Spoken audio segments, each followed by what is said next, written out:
as duas frases a seguir.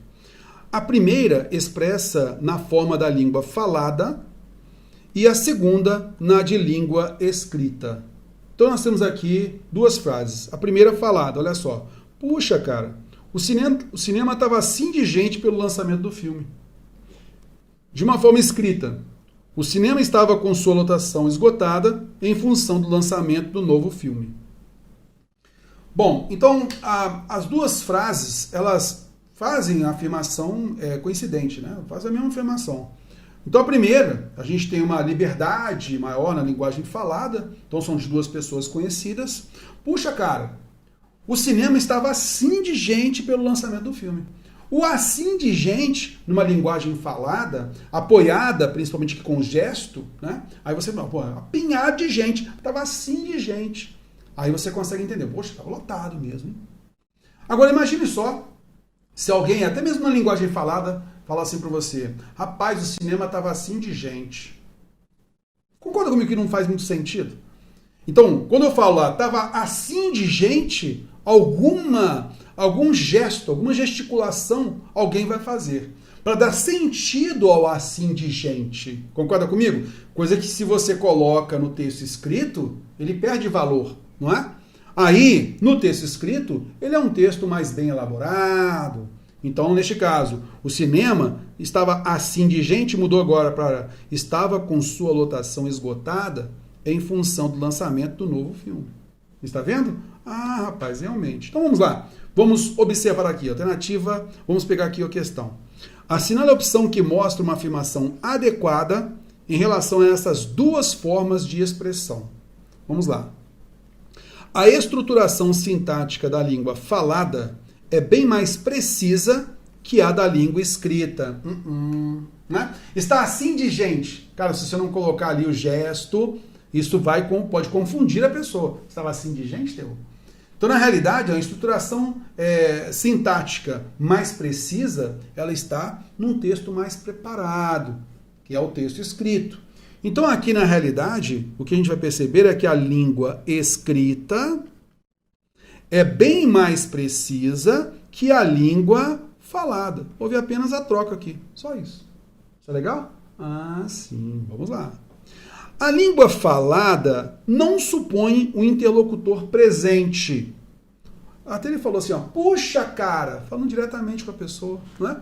Então, se é língua falada, a gente já pressupõe esse interlocutor. A gente está falando com alguém, tá legal? Se a língua é falada, a gente está conversando com alguém. Então, há esse interlocutor presente. Por isso que muitas vezes, na linguagem falada, nós usamos bastante o vocativo, a interjeição, né? Sempre buscando essa pessoa, esse contato com a pessoa, que na função de linguagem a gente fala que é a função fática, tá legal? Que é justamente essa chamada para essa pessoa ouvir o que a gente está falando. Então, no texto escrito, a gente não supõe o interlocutor presente. Num texto escrito, não. Então, a linguagem, a língua escrita não supõe interlocutor presente, o que exige do enunciador maior cuidado na formulação, que é no texto escrito, não na língua falada. Tudo bem? Ah, Teor, realmente. Vamos lá. A língua falada supõe uma preparação anterior à escrita. Você escreve, dá uma olhadinha, isso aqui eu vou mudar, ok, isso aqui também vou mudar. Uma preparação anterior no texto escrito, a língua escrita. Porque é o seguinte, cara, na fala, quando você pensou num erro, já falei. É essa a ideia.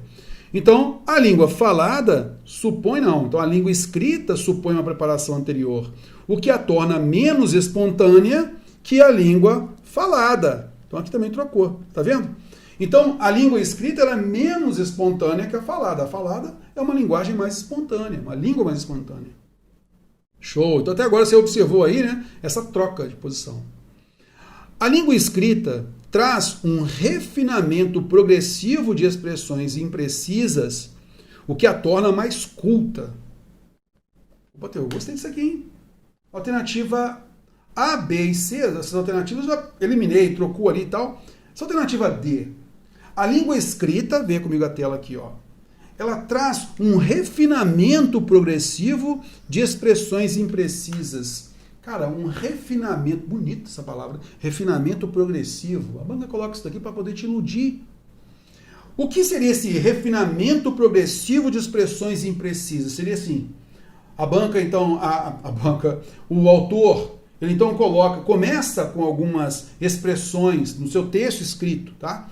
Ele coloca ali algumas expressões de um valor mais geral, mais genérico, e depois ele vai refinando progressivamente essas expressões, tornando essas expressões mais claras, tornando essas expressões mais exatas. Concorda comigo? Ah, sim, Terror. Mas isso vai torná-la mais culta? Não, não é para torná-la mais culta, vai torná-la mais clara. Se há um refinamento progressivo de expressões imprecisas, eu vou dar maior precisão. Aí o texto vai ter maior precisão, vai ter maior clareza. Isso não significa que ele vai ser mais culto, não. Porque eu posso utilizar de uma linguagem popular, uma linguagem informal, deixando de ser uma expressão imprecisa e passando para expressões mais exatas. Mas todas com a linguagem popular, informal. Então isso não significa que vai trazer o texto para ser mais culto, mais preciso, sim, mais adequado, né? Aí sim, mas mais culto não, tá? Eu posso usar uma linguagem informal. Então aqui eu já elimino. Beleza, alternativa E. A língua falada é geralmente acompanhada da linguagem textual, que empresta sentido ao que é dito. Então, aqui, a banca, né, ela usou a expressão linguagem textual.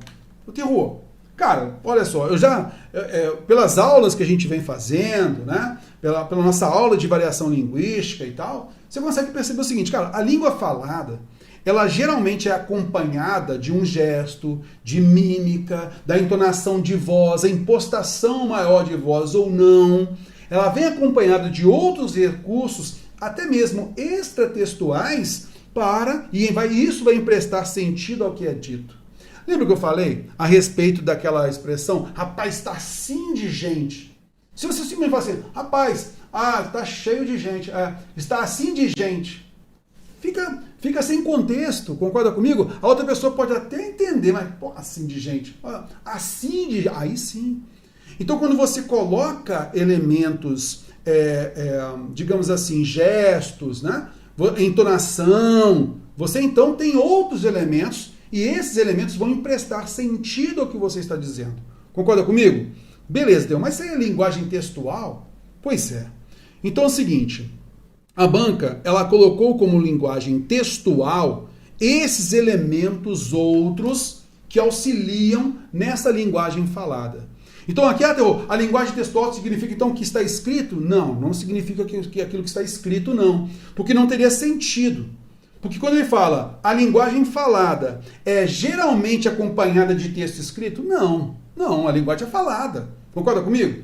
Ah, sim, então não significa que é texto escrito, tá? A linguagem falada, ela é geralmente acompanhada de um contexto. Então quando ele coloca aqui a linguagem textual, então a gente tem a chamada linguística textual, que abarca todos os elementos que apoiam esta informação na linguagem falada, tá legal? Então esta linguagem textual é a primeira vez que a banca coloca essa expressão, que é típica da linguística textual. Então anota isso, você vai entender que estão os elementos que vão rodear, tá? Rodear a língua falada, e aí sim, esses elementos como gesto, impostação de voz, eles emprestam sentido ao que é dito, tá legal? Então é a primeira vez que a banca usa essa expressão, mas veja, a gente conseguiu chegar a esta alternativa observando os erros dos demais. Concorda comigo? Então essa ideia desse refinamento e tudo mais, para tornar a expressão mais culta, não é mais culta não, mais precisa, tá? Até o vermelho tinha que estar aqui, ó, no mais culta e não no refinamento aqui, tá? Só para você ter essa ideia aí. Beleza? Então, chegamos à alternativa E, tá legal? Cuidado com isso, tá?